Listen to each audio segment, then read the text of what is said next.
hemos dicho lo siguiente.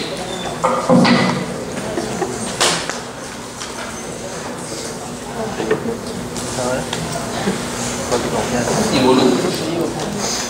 Recuerden que tenemos presiones negativas y presiones positivas. Habíamos una presión negativa y había un volumen de ingreso. Había una presión negativa giratoria y el volumen. Hacemos una mayor presión negativa y ingresar el volumen. Relajamos. Presión positiva, otro volumen. Y así sucesivamente. Y obteníamos esta curva aproximada. ¿Y qué hemos hablado? Un volumen que es el volumen residual. Y ahí tenemos los volúmenes de capacidad. Volumen de reserva expiratorio, volumen final o volumen corriente, volumen de reserva inspiratorio. La parte más sencilla. La sumatoria de volúmenes me da capacidad inspiratoria,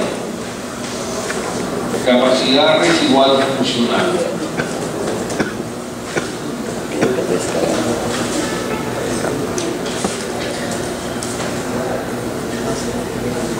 La sumatoria de los volúmenes recambiables, capacidad vital. Y la sumatoria de todo, capacidad pulmonar. La espirometría, que un grupo ya ha hecho, es una prueba que no mide el volumen residual. No mide el volumen residual. Solamente mide volumen de reserva expiratorio, volumen final, volumen de reserva inspiratorio. Por consiguiente, capacidad inspiratoria y capacidad vital.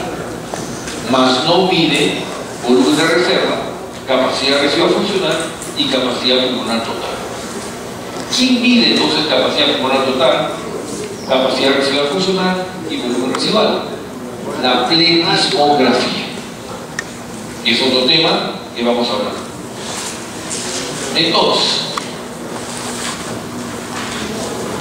cuando hablamos de espirometría, hablamos de espirometrías dinámicas y espirometrías estáticas. Cuando hacemos esta curva en la espirometría, es una espirometría estática. Y ahí en el primer grupo hemos hecho esa espirometría estática, en uno de sus compañeros. Pero también hemos hecho la espirometría dinámica, que viene a ser obviamente cuando la persona, la curva flujo-volumen y el volumen y la curva volumen-tiempo. Entonces, ya un grupo de ustedes saben lo que es curva flujo-volumen y la curva volumen-tiempo. Eso lo vamos a ver en la práctica. Y eso nos habla de la espirometría. Y la espirometría nos va a dar cuatro patrones. Recuerden, patrones funcionales. Y el grupo de que me ha hecho ya la práctica ya lo tiene claro.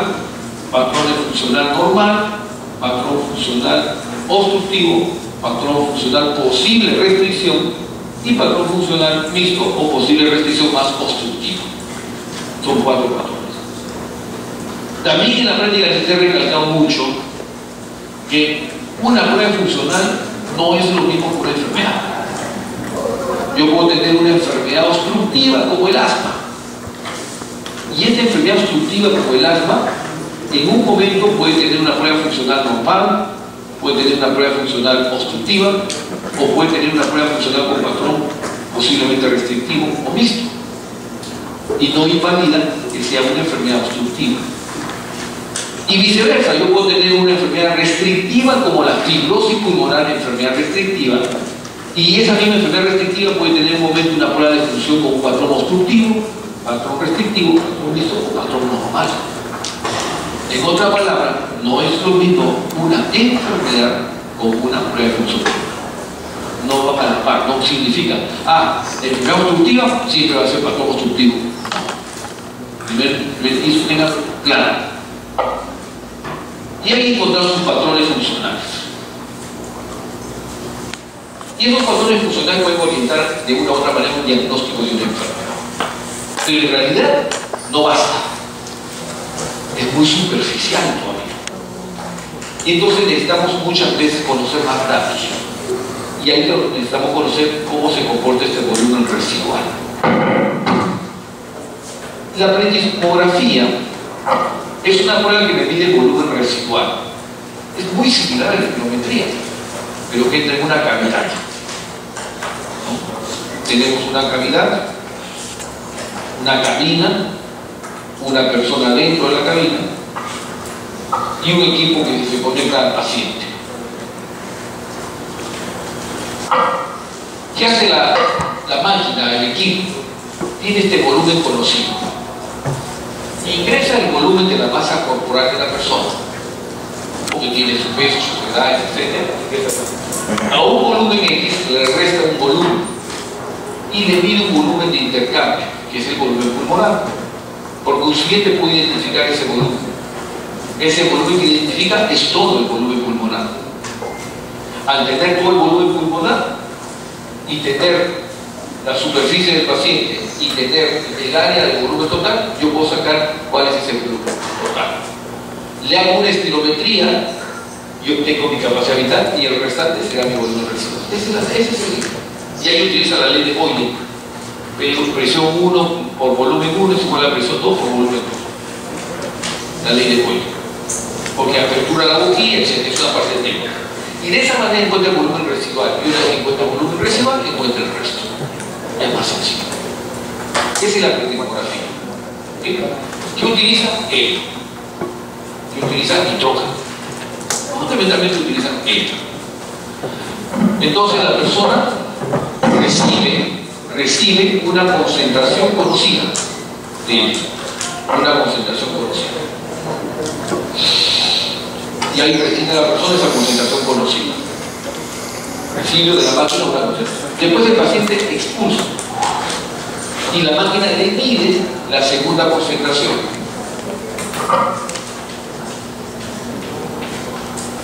Y cuando ya la concentración está diluida en todo, mide un nuevo volumen, que es el volumen 2.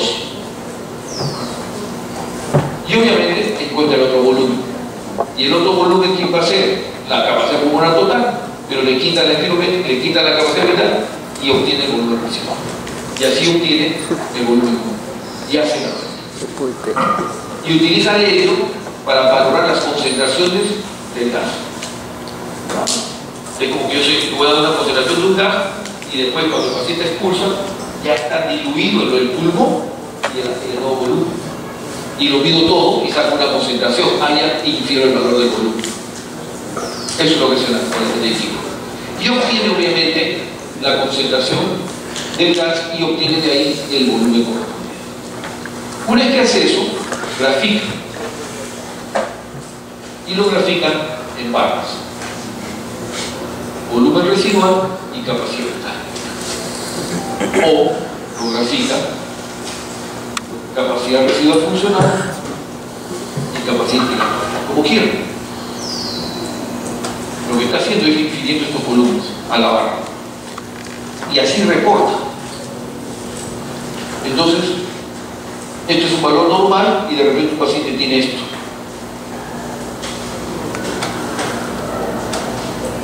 ¿Qué significa? Ya disminuyó la capacidad vital. Y si ha disminuido la capacidad vital, con la estilometría, ¿qué pasa? Es restrictivo. Porque recuerden que la estilometría es esto, ¿no? La razón porcentual del BES1 el segundo con respecto a la capacidad vital forzada. Para el grupo que ya tiene toda la práctica ya lo sabe. BES1 sobre la capacidad vital forzada, cuando este es normal o cuando este está disminuido. Cuando es disminuido, cuando es menos del 70%. Cuando es normal, cuando es más del 70%. Luego ven la capacidad vital forzada, vemos la capacidad vital forzada y tenemos dos opciones, normal o disminuido. Disminuido o normal. Cuando es disminuido, cuando es menos del 80%. Cuando es normal, más del 80%. Entonces eso viene en la práctica que yo les he dado. Razón porcentual normal, capacidad vital normal, espirometría normal. Razón porcentual normal y capacidad vital disminuida, posible restricción. Razón porcentual disminuida y capacidad vital normal, obstructivo. Y razón porcentual disminuida y capacidad vital disminuida, posible restricción más obstrucción. Y también le llaman Si uno ve eso, uno dice inmediatamente, ¿no? El patrón funcional obstructivo se define por la caída de la razón porcentual de perfecto con la capacidad vital. El patrón funcional restrictivo se define por la caída de la capacidad vital forzada. ¿No? Eso he dicho. El patrón mixto se define por la caída de los dos. Y el patrón normal se define por la normalidad de los dos. ¿De acuerdo? Pero esto no está interpretando volumen residual, solamente está interpretando esta capacidad vital. Entonces podría ser una posible restricción, o podría ser también un mixto, no sé. No me está diciendo eso. Esta testimonografía no me está diciendo eso, ni esta espirometría me está diciendo eso. Necesito complementar los dos exámenes. Y esto lo vamos a tratar cuando hagamos la práctica de testimonografía. Porque para que yo haya disminuido eso, ¿qué debió haber ocurrido? Es lo que yo decía al principio de la primera clase.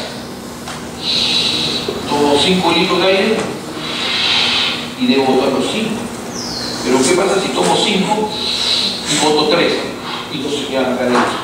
¿Esos dos qué es? Es eso.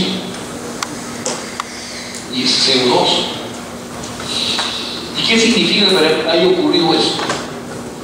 Que mi bronquio se cerró antes de que pueda eliminar todo el aire. ¿Y eso qué cosa es? Una obstrucción bronquial. O sea que este paciente que tenía esto puede ser un paciente con obstrucción bronquial, que es totalmente diferente a que mi paciente sea así.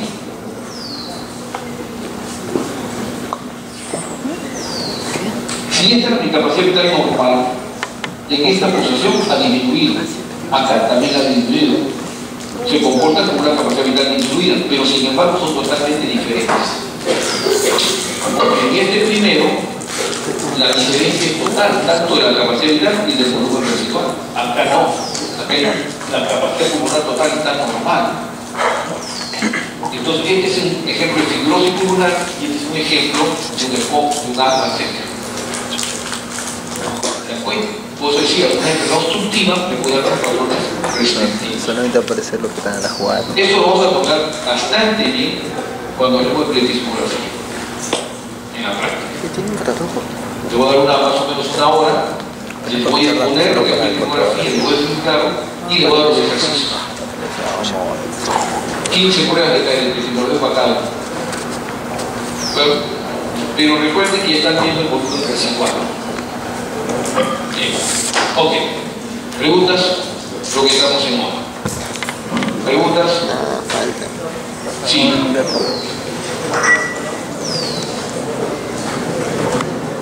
Dije. Cuando yo dije, si ustedes ven esta gráfica, presten atención por favor. Si ven esta gráfica, uno puede definir rápidamente viendo la gráfica. La definición del patrón obstructivo. ¿Cuál es el patrón obstructivo? Se define porque mi razón porcentual está disminuida y mi capacidad vital está normal. Pues, ¿quién la define? La razón porcentual. Esa razón porcentual es el índice de difenol, clásicamente cuando lo leen los libros. Entonces, en la obstrucción la define la recaída de la razón porcentual menos del 70%. El restrictivo, ¿quién lo define? Define. El posible restrictivo se define por la caída de la capacidad vital menos del 80%, porque la razón porcentual es normal. El patrón mixto lo define la caída de los dos y el patrón normal la normalidad de los dos. El tema es saberlos identificar en la tabla. Muy bien. ¿Alguna otra pregunta? Sí.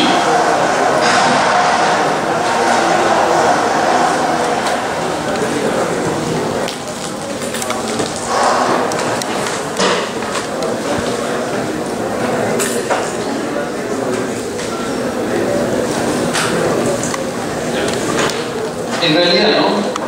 Si yo disminuyo el volumen, los volúmenes de capacidad a un extremo serio, el paciente se muere. ¿De acuerdo? Contándome, ¿no? Yo agarro, estoy comiendo al y pongo una pipa y me lo toco, bronco derecho, bronco izquierdo, bronco se enclava, la trae. No entra aire y te sale el aire. Cuando entra el volumen disminuye. en los alveolos, y solo se van a colapsar, y el consumo de oxígeno se está dando en un tiempo determinado y yo voy a estar en paro respiratorio. Si yo tengo una atelectasia de un solo pulmón, el otro va a responder. Y el otro va a responder y me da la opción de que yo pueda llegar a un lugar, agitado, etc. Pero hay una respuesta de mecanismo compensatorio. O sea, para entender de la magnitud que yo tenga el daño. Por ejemplo, yo tengo un antecedente de haberme tenido un accidente de tránsito, llegué a la emergencia, me hicieron una neumonectomía porque hubo una ruptura del pulmón. Y entró el cirujano y por salvarme la vida, porque estaba sangrando, sencillamente hizo lo más rápido, cortó, sacó el pulmón, me salvaron la vida. Pero quedé con un pulmón. Imagínense cuando yo tenga una neumonía. Yo fui pedido. ¿De acuerdo? Entonces rápidamente voy a tener insuficiencia respiratoria, porque no tengo otra reserva. Entonces va a depender de la magnitud. Recuerden, yo tengo un daño y el resto va a responder. Si yo tengo un daño en el lóbulo superior derecho, izquierdo, el inferior izquierdo va a tratar de compensar y el oxígeno, las moléculas van a entrar más, etc., para tratar de reemplazar la función. Siempre y cuando yo pueda compensar, no entro en insuficiencia. Y cuando ya no puedo compensar, entro en insuficiencia. Y ahí ya me tienen que corregir. Obviamente nadie va a poner otro pulmón porque ya no está, tendré que solucionar este problema. Si yo tengo una neumonía, tengo mis dos pulmones, ya con el pulmón, de repente no pasa nada. Estoy colapsado y sigo caminando, etc. Me tengo reserva. ¿Sí? Mucho veces.